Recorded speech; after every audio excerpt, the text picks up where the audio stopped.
તો નમસ્કાર વિદ્યાર્થી મિત્રો, ફરી એકવાર આપ સૌનું હાર્દિક સ્વાગત છે Oxford school of science Amreli, commerce વિભાગ, ધોરણ 11, વિષય આંકડાશાસ્ત્ર.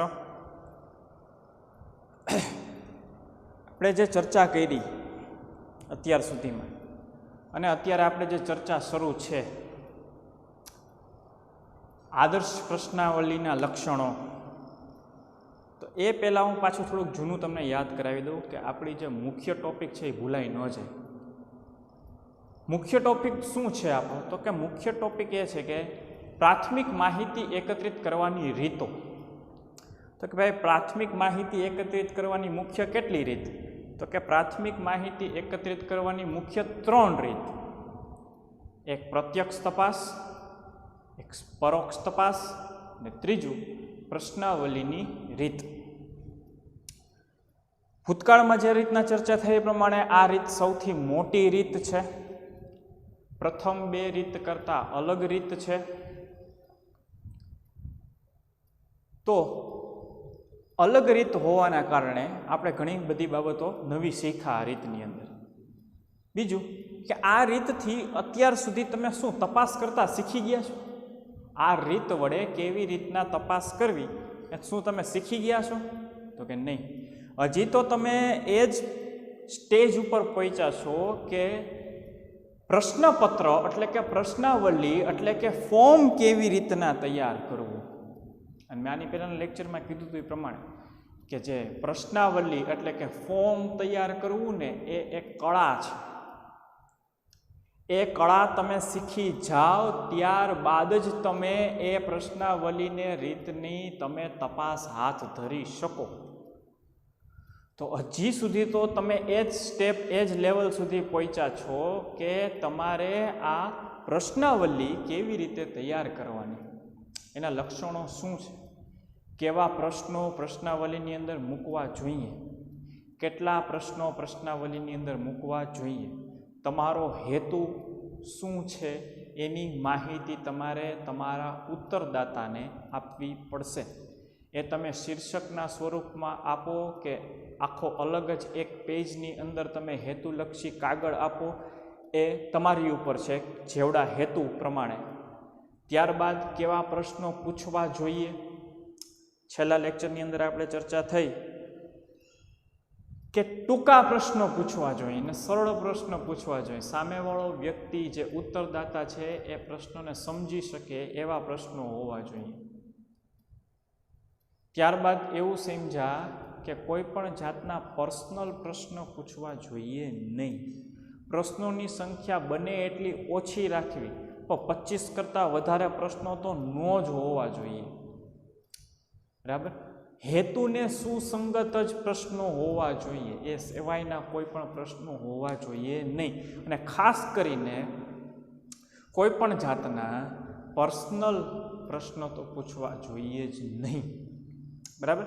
આ તમામ બાબતની ચર્ચા આપણે છેલ્લા લેક્ચરની અંદર કરી અને આપણો મુખ્ય ટોપિક એ છે કે પ્રશ્નાવલીના લક્ષણો, આદર્શ પ્રશ્નાવલીના લક્ષણો. અને એની અંદર ટોટલ 8 પોઈન્ટ છે, એમાંથી આપણે 4 પોઈન્ટનો અભ્યાસ આપણે ભૂતકાળના લેક્ચરની અંદર કરી ચૂક્યા છીએ. આજે આપણે બાકીના 4 લક્ષણોનો અભ્યાસ કરવાનો છે. તો પેજ નંબર 7 ઉપર ફટાફટ આવી જાઓ અને પેજ નંબર 7 ઉપર જે માહિતીઓ આપેલી છે એનો આપણે અભ્યાસ કરવાનો છે. જો પોઈન્ટ નંબર 5. પોઈન્ટ નંબર 5 શું કહે છે કે પ્રશ્નોની ગોઠવણી તાર્કિક હોવી જોઈએ. પોઈન્ટ નંબર 5 આપણને શું કહે છે કે પ્રશ્નોની ગોઠવણી તાર્કિક હોવી જોઈએ. તો તાર્કિક એટલે શું એ હું તમને હમણાં સમજાવું.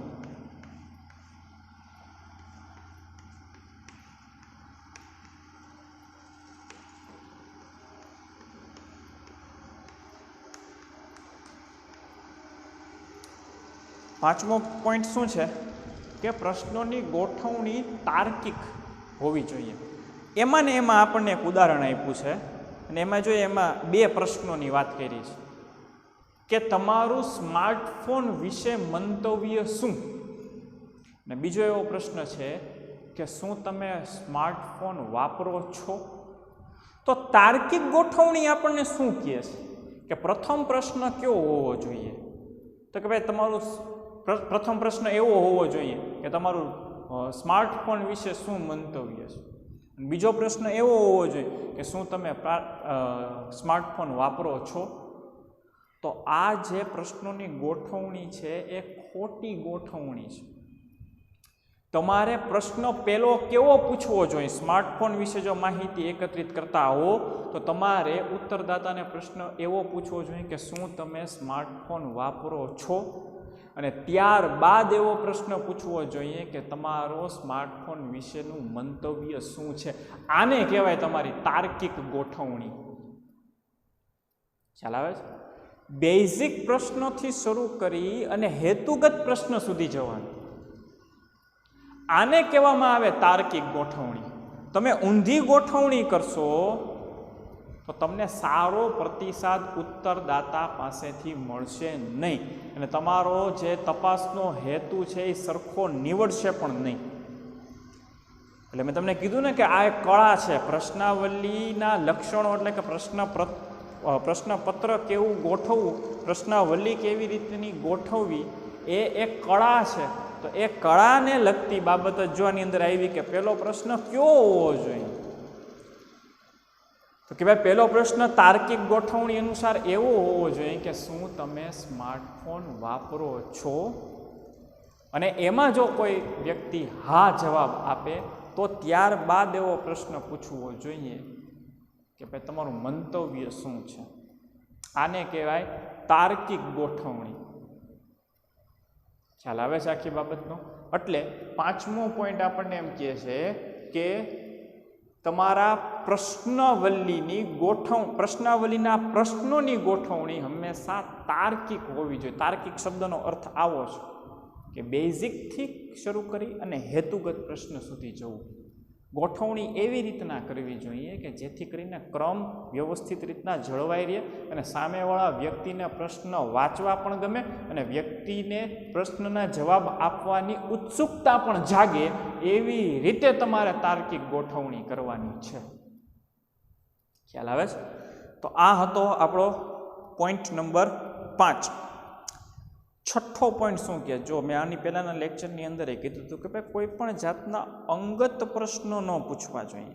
પાછું એવું કે લાગણી ભર્યા શબ્દો હોય ને, લાગણી ભર્યા પ્રશ્નો એ ક્યારેય પૂછવા જ ન જોઈએ. કોઈ પણ ઉત્તરદાતાને ક્યારેય પણ એક વસ્તુ તો તમે સમજી જ લ્યો, ક્યારેય કોઈ પણ તપાસ હાથ ધરવાની થાય એટલે કોઈ એ નાની બાબત નથી, બહુ મોટી બાબત છે. એ તપાસના આધારે જ જિલ્લો પોતાના નિર્ણય લેતો હોય, રાજ્ય સરકાર એના નિર્ણયો લેતી હોય, કેન્દ્ર સરકાર એના નિર્ણયો લેતી હોય. એટલે કોઈ પણ જાતની તપાસ છે એ રમત નથી. ખ્યાલ આવે? પહેલાં તમે તપાસની અગત્યતા સમજો. એના કારણે જ, એનાથી જ સરકારો પોતાના નિર્ણયો લેતી હોય. અલગ અલગ સંસ્થાઓ, અલગ અલગ સંગઠનો પોતાના નિર્ણયો આ તપાસના આધારે લેતી હોય. તો એમાં તમે કોઈ પણ જાતના લાગણી ભર્યા પ્રશ્નો અથવા તો કોઈ પણ જાતના તમે એના પર્સનલ પ્રશ્નો તો ન જ પૂછી શકો. એટલું તો આપણે ડિસ્ટન્સ મેન્ટેન રાખવું પડશે. પ્રશ્નાવલી તૈયાર કરતા હોઈએ ત્યારે આવા પ્રશ્નો તો ન જ પૂછવા જોઈએ. બરાબર? એટલે જ જો આપણને એણે કીધું છે કે લાગણી ભર્યા પ્રશ્નો. છઠ્ઠો પોઈન્ટ શું છે? તો કે લાગણી સભર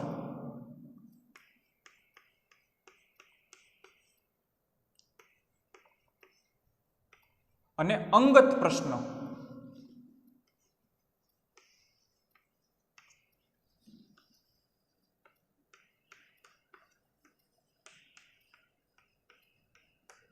ન પૂછવા જોઈએ.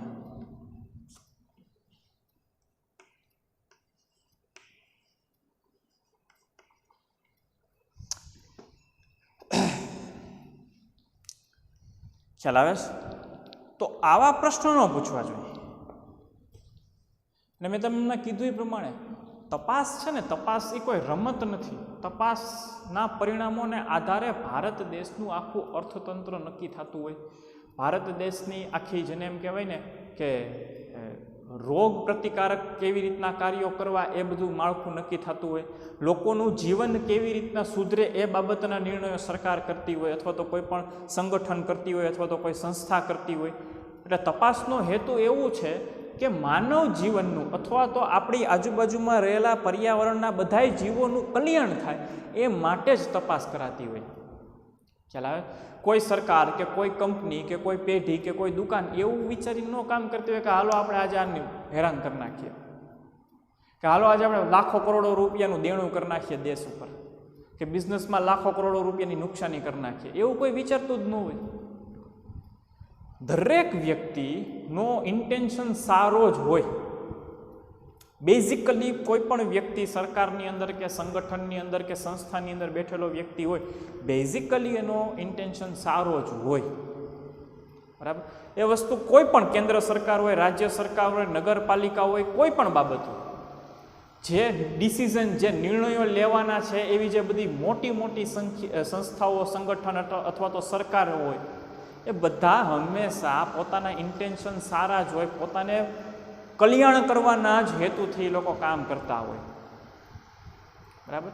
તો જ્યારે આવડી મોટી બાબત, આવડા મોટા ફેરફારો કરવાની વાત આવે અને લોકોના કલ્યાણ, પોતાના જીવન ધોરણની અંદર વધારો કરવાની વાત આવે, ત્યારે એ હંમેશા તપાસના માધ્યમથી લોકો વચ્ચે જતા હોય અને તપાસ હાથ ધરી માહિતી એકત્રિત કરતા હોય. તો આવી પરિસ્થિતિની અંદર ક્યારેય પણ તમારે લાગણી ભર્યા પ્રશ્નો કે કોઈ પણ જાતના અંગત પ્રશ્નો તો પૂછવા જ ન જોઈએ. કારણ કે આ રમત નથી, આ ખેલ નથી. બરાબર? આનાથી બહુ બહુ બહુ મોટી અસરો થતી હોય. તપાસ હાથ ધરવાથી, તપાસ હાથ ધરી અને માહિતી એકત્રિત કર્યા પછી ઘણા બધા જાતના નિર્ણયો લેવાતા હોય. ખ્યાલ આવે છે આખી બાબતનો? તો એટલે જ એમ કહેવાય છે કે લાગણી ભર્યા પ્રશ્નો અથવા તો કોઈ પણ જાતના અંગત પ્રશ્નો તો પૂછવા જોઈએ જ નહીં. પોઈન્ટ નંબર 7 શું કહે છે? પ્રશ્નોના જવાબ કોઈ પણ જાતની ગણતરી વગરના હોવા જોઈએ.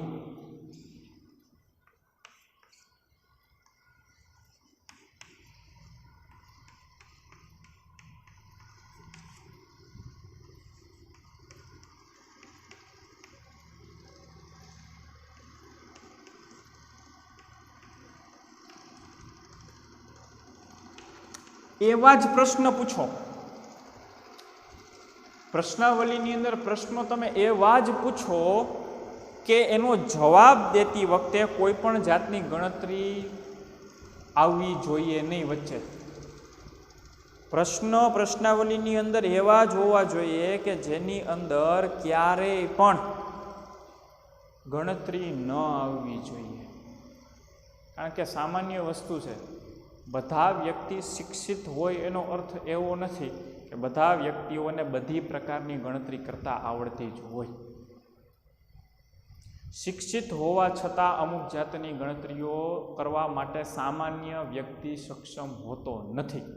તમારે એવું ન માની લેવું જોઈએ કે બધા વ્યક્તિને બધી પ્રકારની ગણતરી આવડતી જ હશે. ના, એવું ન હોય. એવું પણ બને કે વિદ્યાર્થી અવસ્થાની અંદર બધી ગણતરી આવડતી હોય, પણ જેમ જેમ જેમ સમય વધતો જાય, ઉંમર મોટી થતી જાય, એમ એ ગણતરીઓ ઓછી આવડવા માંડે અથવા તો એ બધી ગણતરીઓ ભૂલાઈ ગઈ હોય. ખ્યાલ આવે? એટલે કોઈ પણ વ્યક્તિ પાસેથી એવી અપેક્ષા ન રાખવી જોઈએ કે એને તમામ પ્રકારની ગણતરીઓ આવડતી જ હશે. એટલે ક્યારેય પણ સામાન્ય પ્રશ્નાવલીની અંદર કોઈ પણ જાતના ગણતરીવાળા પ્રશ્નો પૂછવા જોઈએ નહીં, જેથી કરીને તમને કોઈ પણ જાતની તમારા તપાસમાં અગવડ ન આવે. કારણ કે એવું બનશે કે જો તમે ગણતરીવાળો પ્રશ્નાવલીની અંદર મૂકશો તો ઘણા બધા એવા વ્યક્તિઓ હશે કે જેને ગણતરી કરતા ન આવડતી હોય, તો એ લોકો શું કરી નાખશે? ડેસ્ક કરી નાખશે. એ જગ્યાએ એના ઉત્તરની સામે શું કરી નાખશે? ડેસ્ક કરી નાખશે. જેથી કરીને તમને જે માહિતી મેળવવા માગો છો એ તમને માહિતી મળશે નહીં. અને તમારે મગજમાં એવું નથી રાખવાનું કે બધાને ગણતરી કરતા આવડે જ છે. એવા પ્રશ્નો પૂછવાથી અટકવું જોઈએ, ટાળવું જોઈએ, કે એવા પ્રશ્નો આવવા જ ન જોઈએ. ખ્યાલ આવે? એટલે બને ત્યાં સુધી કોઈ પણ જાતના ગણતરીવાળા પ્રશ્નો પ્રશ્નાવલીની અંદર હોવા જોઈએ નહીં, કે જેનો જવાબ ગણતરીમાં દેવો પડતો હોય. જો એ લોકોએ ઉદાહરણ આપ્યું છે કે તમારા પરિવારની સરેરાશ માસિક આવક, તો કે સરેરાશ માસિક આવક ગોતવા માટે અમુક પ્રકારનું કોમર્સનું નોલેજ જોઈએ. બધાય લોકો કાંઈ કોમર્સના વિદ્યાર્થી ન હોય, બધાને કાંઈ સરેરાશ માસિક આવક ગોતતા ન આવડતી હોય. ખ્યાલ આવે છે? તો તમારે એવા બધા પ્રશ્નો તો ન જ પૂછવો જોઈએ કે જેનો જવાબ ગણતરીમાં આવતો હોય. સામાન્ય માણસ પાસે જઈને તમે કોઈ દિવસ ગણતરીની અપેક્ષા રાખી શકો નહીં. ન જ રખાય, રાખવી જ ન જોઈએ. એટલે જ એમ કહે છે કે આ એક કળા છે. તમારે કેવા પ્રશ્નો મૂકશો તમે પ્રશ્નાવલીની ઉપર, એની ઉપરથી નક્કી થશે કે કેવી તમને નિર્ણય એટલે કે કેવી તમને માહિતી મળશે. જો તમે આવા પ્રકારના પ્રશ્નો પૂછશો, તમને સચોટ માહિતી મળવાના ચાન્સીસ ખૂબ ઓછા છે. બરાબર? એટલે ક્યારેય પણ ગણતરીવાળા જવાબ આવે એવા તમારે પ્રશ્નો પૂછવા જ જોઈએ નહીં. બરાબર? તો આ 3 વાત થઈ. તાર્કિક ગોઠવણી હોવી જોઈએ, લાગણી ભર્યા અથવા તો અંગત પ્રશ્નો પૂછવા ન જ જોઈએ, અને જેનો જવાબ ગણતરીવાળો આવતો હોય એવા ક્યારેય પ્રશ્નો પૂછવા જોઈએ નહીં. આ આદર્શ પ્રશ્નાવલીના લક્ષણો છે. ત્યારબાદ આપણો 8મો મુદ્દો શું કહે છે કે જે પ્રશ્નોના જવાબ હા કે ના વાળા હોય ને તો વધારે સારું.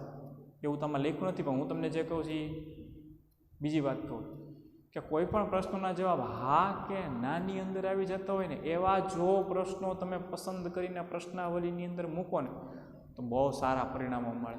કારણ કે સામેવાળો વ્યક્તિ એટલે કે ઉત્તરદાતા જે છે એ ઉત્તરદાતાને કાં તો યસ ઓર નો જ કહેવાનું,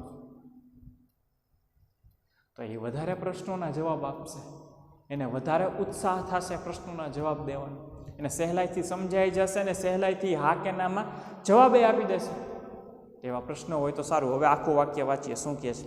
જો આ મેં તમને જે વાત કરી તમે પ્રશ્નના જવાબમાં 100% લખી શકશો. હા, જે પ્રશ્નોના જવાબ હા, ના કે તેથી વધારે વિકલ્પવાળા હોય તેવા પ્રશ્ન પૂછવા જોઈએ, પરંતુ પ્રશ્નોના જવાબ કોઈ ચોક્કસ વિકલ્પ ન હોય તેવા પ્રશ્ન પૂછવાનું ટાળવું જોઈએ. હા કે ના અથવા તો કોઈ પણ ચોક્કસ જાતના વિકલ્પો મળતા હોય એવા પ્રશ્નો પૂછવા જોઈએ, પણ કોઈ પણ જાતના એવા પ્રશ્નો ન પૂછવા જોઈએ કે જેમાં કોઈ ચોક્કસ જવાબ આપણને ન મળી શકતો હોય. ચોક્કસ જવાબ એટલે તો કે ભાઈ તમે એવો પ્રશ્ન પૂછો કે ભાઈ તમે શિક્ષિત છો કે નહીં. મેં તમને આની પહેલાંના લેક્ચરની અંદર કીધું કે શિક્ષિતની વ્યાખ્યા શું, કોને શિક્ષિત કહેવો. કોમર્સ કરેલો હોય શિક્ષિત છે, આર્ટ્સ કરેલો હોય શિક્ષિત છે, સાયન્સ કરેલો શિક્ષિત છે, 5 ધોરણ ભણેલો શિક્ષિત છે, 10 ધોરણ ભણેલો શિક્ષિત છે, 12 ધોરણ ભણેલો શિક્ષિત છે, કોલેજ કરેલો શિક્ષિત છે, માસ્ટર કરેલો શિક્ષિત છે કે પીએચડી કરેલો શિક્ષિત છે. કોણ શિક્ષિત?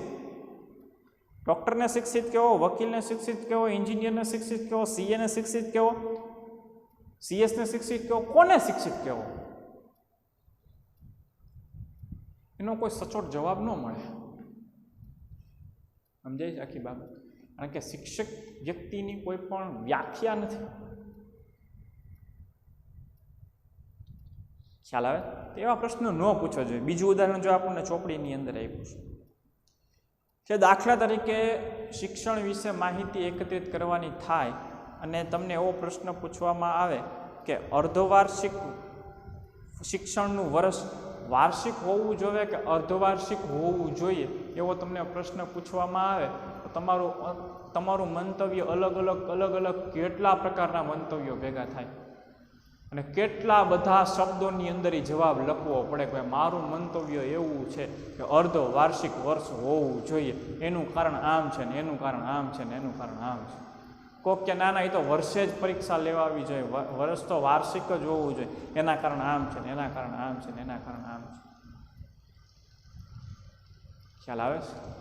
તો કોઈ પણ જે બાબત છે કે જેનો પ્રશ્નનો જવાબ તમને સચોટ મળી શકતો નથી એવા પ્રશ્ન પ્રશ્નાવલીની અંદર પૂછવાનું નથી, એ ટાળવું જોઈએ. એ પ્રશ્ન પૂછવું. મને એક મુદ્દો મને યાદ આવી ગયો. દુનિયાભરની અંદર એ મુદ્દો એવડો મોટો થઈ ગયો છે અને એની ચર્ચા એટલી બધી કરવામાં આવી છે કે જેની કોઈ સીમા નહીં. એવડી મોટી ચર્ચા એના એ મુદ્દા વિશે થાય છે. બધા એના અલગ અલગ જાતના જવાબ છે, અલગ અલગ જાતના મંતવ્ય છે. કોઈ એક મંતવ્ય ઉપર કોઈ ઊભું રહી શકતું જ નથી. એટલા મંતવ્ય છે. શું ખબર? આખી દુનિયામાં મુદ્દો છે. આતંકવાદીની વ્યાખ્યા શું? કોઈની પાસે આ દુનિયામાં કોઈની પાસે આતંકવાદી એટલે શું એનો કોઈની પાસે સચોટ જવાબ, એની કોઈ વ્યાખ્યા જ નથી કરી શકું. ભારત વ્યાખ્યા નથી કરી શકું એમની આખી દુનિયાની અંદર આતંકવાદીની વ્યાખ્યા જ નથી. કોને તમે આતંકવાદી કહેશો? આટલા વર્ષ 21મી સદી આવી ગઈ, 21મી સદીના 20 વર્ષ વયા ગયા છે, બરાબર? આધુનિક દુનિયા છે, બધુંય છે, સંસાધનોની કોઈ કમી નથી, સુખ સુવિધાની કોઈ કમી નથી. એ બધી વસ્તુ સાચી, પણ આ દુનિયા આજની તારીખે આતંકવાદીની વ્યાખ્યા કરી શકી નથી. આ હકીકત છે આજની. અને આ મુદ્દો દેશ દુનિયામાં, એમાં ભારત તો ખાસ કરીને આતંકવાદનો મુદ્દો વર્ષોથી ઉઠાવતો આવ્યો છે. પણ આતંકવાદ અને આતંકવાદીની વ્યાખ્યા શું એ દુનિયામાં હજી કોઈએ નક્કી નથી કરી. આતંકવાદી એટલે કોણ? તો કે જે નિર્દોષ લોકોને મારે એ આતંકવાદી. તો ગામમાં ઘણા એટલા એવા ગુંડા આતરા મારે છે કે જે નિર્દોષ લોકોને મારતા હશે. અમરેલીની અંદર તો ઓછા, પણ બીજા બધા મોટા શહેરોની અંદર કારણ કે કંઈક પૈસાની કંઈક માથાકૂટ કે જમીનની માથાકૂટના કારણે કોકને મારતું જ હોય છે. તો હું એ બધા આતંકવાદી છું? તો કંઈ ખબર નથી. તો કે સાહેબ મારી પાસેનો જવાબ છે. હું તો કે જેની પાસે AK-47 રાઇફલ હોય ને એ બધા આતંકવાદી. એવું જરૂર નથી. તમે યુપી બિહારમાં આટા મારો, ઘરે ઘરે આ AK-47 છે. તો એ બધા આતંકવાદી છે? કાંઈ ખબર જ નથી. હમણાં તમને ખબર હોય તો છેલ્લે ઓલું એક ન્યૂઝ આવ્યું હતું, પેલો કંઈક વિકાસ દુબેની વાત હતી. યુપીનો ખુખાર ગુંડો કહેવાનો, આતંકવાદી નથી કહેવાનો. એની પાસે રાઇફલ હતી AK-47 અને એને પોલીસવાળાને AK-47થી એને બધાને 8 વ્યક્તિને માર્યા. તો એ વ્યક્તિ શું આતંકવાદી છે? પોલીસવાળા નિર્દોષ હતા. તો એ વિકાસ દુબે આતંકવાદી છે કે ગુંડો છે કે માફિયા છે કે કોણ છે? કોઈ વ્યાખ્યા જ નથી, કોઈ ડેફિનેશન જ નથી. ખ્યાલ આવે છે? તો એવા પ્રશ્ન કે જેની કોઈ વ્યાખ્યા જ નથી, કે જેનો કોઈ ચોક્કસ અભિપ્રાય જ નથી, એવા પ્રશ્નો તો પ્રશ્નાવલીમાં પૂછવા જ ન જોઈએ. ખ્યાલ આવે? હજી ઘણા બધા એવા મુદ્દા છે કે દુનિયાના જવાબ જ નથી ગોતી થઈ ગઈ. બરાબર? કોક એમ કહે છે કે ભાઈ જલવાયુ પરિવર્તન થાય છે, એ હકીકત છે. ઘણા લોકો એમ કહે છે કે એવું કાંઈ છે જ નહીં દુનિયામાં. ઘણા લોકો એનો સપોર્ટ કરે છે કે જલવાયુ પ્રદૂષણ ફેરફાર થાય છે. તો કે કેવો ફેરફાર થાય? તો કે જેના કારણે આપણા દેશની અંદર તાપમાન વધે છે ને વરસાદની પરિસ્થિતિઓમાં ફેરફાર થાય છે ને દુનિયાની અંદર બરફ છે એ ઓગળવા માંડી છે અને દરિયાનું જે સતહ છે એ વધવા માંડી છે કે જેથી કરીને એવું બનશે કે અમુક જે દરિયાકાંઠાના જે ગામો છે એની અંદર પાણી આવી જશે સમુદ્રનું ને એવી બધી વાતો જાત જાતની કરે જ બધાય. ઘણા લોકો એમ કહી દે 100% કે એ વસ્તુ ખોટી છે. કોઈ એક મત બન્યો જ નથી આ મુદ્દા ઉપર. આજની તારીખે 21મી સદીની અંદર આ બાબતે કોઈ પણ એક મત બન્યો જ નથી. દુનિયા વિચારે છે કે ભાઈ આ બાબતને કેમ આપણે એક મતની અંદર લાવવી, પણ એ એક મતની અંદર આ દુનિયા આવતી જ નથી. ઘણા એના બધાના અલગ અલગ મંતવ્ય છે, અલગ અલગ થિયરી છે, અલગ અલગ વિચારવાના નજરિયા છે. ખ્યાલ આવે છે આખી બાબત? તો આવા પ્રશ્નો કે જેના કોઈ સચોટ ઉત્તર જ નથી, એવા પ્રશ્નો કોઈ દિવસ પ્રશ્નાવલીની અંદર હોવા જ ન જોઈએ. આ તો આપણે ઘણી બધી દેશ દુનિયાની આજે તો આપણે વાતો કરી લીધી કે દુનિયાની અંદર એને એમ કહેવાય ને કે મોખરે મુદ્દાઓ હોય કે ભાઈ દુનિયામાં મોટા મોટા રાષ્ટ્રપતિઓ, પ્રધાનમંત્રીઓ જ્યારે મળતા હોય, ભેગા થતા હોય ત્યારે આવી બધી પ્રકારની ચર્ચાઓ હાલતી હોય. એવા બધા મુદ્દાઓની ચર્ચા આજે આપણે કરી લીધી. અને એ ઉપરથી આપણે પ્રશ્નાવલીની રીત સમજ્યા અને આદર્શ પ્રશ્નાવલીના લક્ષણો સમજ્યા. એટલે આવું બધું દુનિયામાં સમાજની અંદર હાલતું રહેતું હોય. આ તમારે આ રીત સમજવા માટે તમારે જોવું પડશે દુનિયાની અંદર, આજુબાજુની અંદર આપણી ગતિવિધિઓ થતી હોય, કુટુંબ ફેમિલીની અંદર જે ગતિવિધિઓ થતી હોય, બરાબર, કે કયા પ્રશ્નોના સચોટ જવાબ હોઈ શકે, કયા પ્રશ્નોના સચોટ જવાબ ન હોઈ શકે, શું તાર્કિક ગોઠવણી એટલે કેવી પ્રકારની ગોઠવણી, તમે તમારી રીતના મનન કરો, અભ્યાસ કરો, તમે નક્કી કરો. અને આ તો બધા પ્રેક્ટિસના વિષય છે. જેટલા તમે અંદર જાશો એટલું તમને વધારે સમજાશે. ચોપડી તો તમને એક ખાલી ગાઈડન્સ આપી દે છે. ચોપડી શું કરે તો કે માત્ર ને માત્ર તમને ગાઈડન્સ આપી દે છે કે આવું કાંઈક કરવાનું છે. પણ તમે આજુબાજુના અનુભવો જુઓ, આજુબાજુની પરિસ્થિતિ જુઓ, આજુબાજુના કેવા પ્રશ્નો ઊભા થાય છે, એના જવાબ કેવા હોઈ શકે, કેવા ન હોઈ શકે, અને એ બાબતોને મગજમાં રાખીને તમે આ અભ્યાસ કરવા બેસો ને આખો આંકડા શાસ્ત્રનો, તમને મજા આવશે. ખ્યાલ આવે છે? તો દુનિયાના લેવલે ઘણા એવા પ્રશ્નો છે જે સોલ્વ થયા નથી, અને આપણા લેવલે, નાના લેવલે આવી જાય પાછા. તો નાના લેવલે હું એવા કહી શકું કે હા કે ના, અથવા તો એક કે બે શબ્દોની અંદર, અથવા તો અડધા કે એક વાક્યની અંદર કોઈ પણ પ્રશ્નના જવાબ આવી જતા હોય અને એ પ્રશ્નના જવાબ સચોટ મળી શકતા હોય એવા જ પ્રશ્નો તમારે પ્રશ્નાવલીની અંદર મૂકવા જોઈએ. એ સિવાયના કોઈ પણ પ્રશ્નો મૂકવા જોઈએ નહીં. બરાબર? ગણતરીવાળા પ્રશ્નો હોવા જોઈએ નહીં, પર્સનલ પ્રશ્નો હોવા જોઈએ નહીં, લાગણીવાળા પ્રશ્નો હોવા જોઈએ નહીં, ગણતરીવાળા પ્રશ્નો હોવા જોઈએ નહીં. બરાબર? અને બીજું અગત્યની વસ્તુ, જ્યારે પણ તમે તપાસ હાથ ધરવા ઈચ્છો, જે વિસ્તારની અંદર તમે તપાસ હાથ ધરવા ઈચ્છતા હો, તો તમારે તમારી પ્રશ્નાવલી એ વિસ્તારના લોકલ ભાષાની અંદર જ તમે તમારી પ્રશ્નાવલી તૈયાર કરેલી હોય તો તમને સારામાં સારો પ્રતિસાદ મળવાનો તમને રસ્તો મળી જાય. કારણ કે હું તમને એમ કહું કે ગુજરાતની અંદર ગુજરાતી લોકો જાણતા જ હશે ને, ગુજરાતી ભાષા જાણે જ છે, હિન્દી ભાષા પણ જાણે જ છે, અને ઇંગ્લિશે જાણતા જ હોય છે. આ ત્રણેય ભાષા જાણે છે, પણ તમે પ્રશ્નાવલી ગુજરાતી ભાષામાં લખીને તમે ઉત્તરદાતાને આપો ને તો સારામાં સારી માહિતી મળવાના ચાન્સીસ વધી જાય. કારણ કે આપણી લોકલ લેંગ્વેજ છે. તમે મહારાષ્ટ્રની અંદર જાઓ તો ત્યાં લોકો મરાઠી જાણે જ છે, હિન્દી જાણે જ છે, ઇંગ્લિશે જાણે જ છે, પણ તમે જો મરાઠીની અંદર પ્રશ્નાવલી તૈયાર કરી હોય તો તમને સારામાં સારા પરિણામો અને સારામાં સારો પ્રતિસાદ મળે, અને લગભગ બધાય પ્રશ્નોના જવાબ તમને મળે. કારણ કે ત્યાંની લોકલ લેંગ્વેજ છે, લોકલ ભાષા છે. પંજાબની અંદર પંજાબીનો ઉપયોગ કરો, રાજસ્થાનની અંદર રાજસ્થાની ભાષાનો ઉપયોગ કરો. હિન્દી ભાષી જે પ્રદેશ છે, કહેવાય મધ્યપ્રદેશ છે, યુપી છે, બિહાર છે, હિન્દી ભાષી રાજ્યો છે, તેની અંદર હિન્દી ભાષાનો પ્રયોગ કરો. એ તમે વયા જાઓ પશ્ચિમ બંગાળમાં તો ત્યાં બંગાળી ભાષાનો જ પ્રયોગ કરવો જોઈએ. એ બંગાળી ભાષાની અંદર જ તમારે તમારી પ્રશ્નાવલી તૈયાર કરેલી હોવી જોઈએ.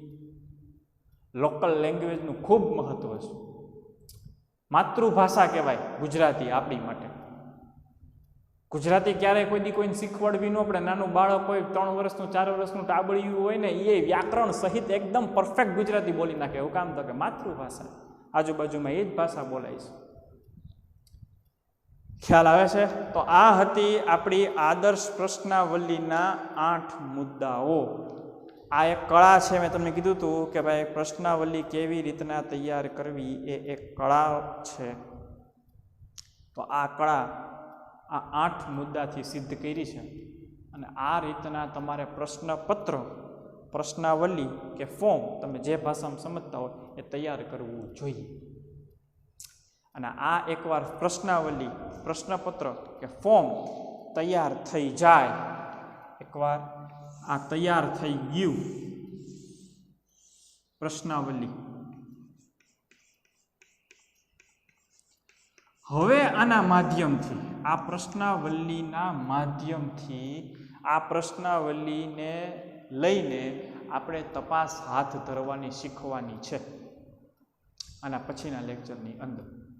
અને પ્રશ્નાવલીથી તમે 2 રીતે તમે તપાસ હાથ ધરી શકશો. એક ટપાલ દ્વારા પ્રશ્નાવલીની રીત અને એક આગણક દ્વારા પ્રશ્નાવલીની રીત, અને એના લાભ અને ગેરલાભ. ત્યારબાદ આ ટોપિક પૂરો થશે. સમજાય છે? અત્યાર સુધી તમારા નોલેજમાં આ પ્રશ્નાવલીમાં શું સમજ્યા? તો કે સામાન્ય અર્થ સમજ્યા, પ્રશ્નાવલી શું છે એ સમજ્યા. પછી શું સમજ્યા આજના નાની પહેલાના લેક્ચરની અંદર? તો કે પ્રશ્નાવલીની અંદર પ્રશ્નો કેવા મૂકવા જેથી કરીને સારામાં સારો પ્રતિસાદ મળે અને સારામાં સારી આપણી તપાસ થઈ શકે, જેથી કરીને તમે દુનિયાના દેશના અર્થતંત્રને કે ગમે એને તમે ઉપયોગી બની શકો. બરાબર? તો આપણું નોલેજ અત્યાર સુધી ત્યાં જ પહોંચ્યું છે કે પ્રશ્નાવલી કેવી રીતે બનવી જોઈએ જેથી કરીને સારામાં સારો તમે માહિતી એકત્રિત કરી શકો. હવે તમારે આ રીતથી તપાસ કેવી રીતના હાથ ધરવાની છે આના પછીના લેક્ચરની અંદર, આના પછીના મુદ્દાની અંદર આપણે સમજવાનું છે. તો ત્યાં સુધી અસ્તુ. અને આ જે મેં તમને આજે ઉદાહરણ આપ્યા ને એ બધું તમને વ્યવસ્થિત સમજાઈ ગયું હોય તો એક લાઈક આપી દેજો જેથી કરીને મને આઈડિયા આવે. આભાર.